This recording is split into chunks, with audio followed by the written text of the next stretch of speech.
प्यारे बच्चों, आज हम सीखेंगे हरूफे तहज्जी। चलें शुरू करते हैं।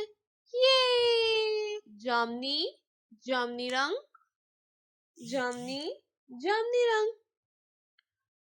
अलिफ अलिफ मदा आम। अलिफ अलिफ अलिफ से अंडा।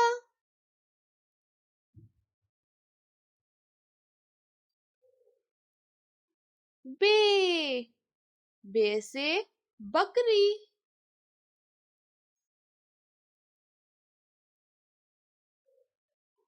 पे पे से पंखा। जामनी रंग गुलाबी रंग। ते ते पे दो नुक्ते। ते से तितली। ते ते से टमाटर।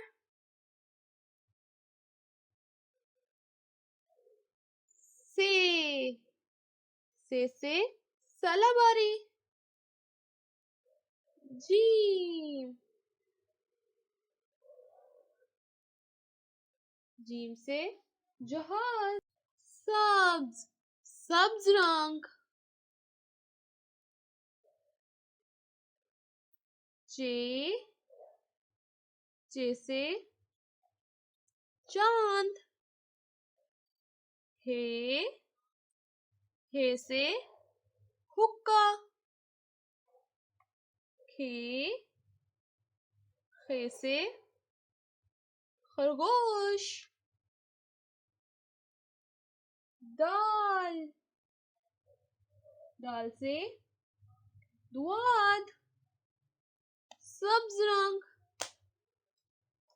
नीला रंग।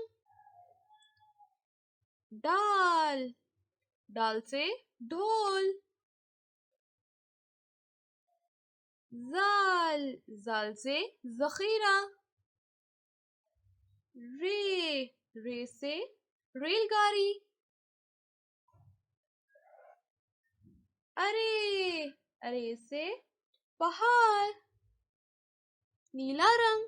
चले अलिफ मदा अलिफ बे पे ते टे से जीम चे हे खे दाल जाल रे अरे ये।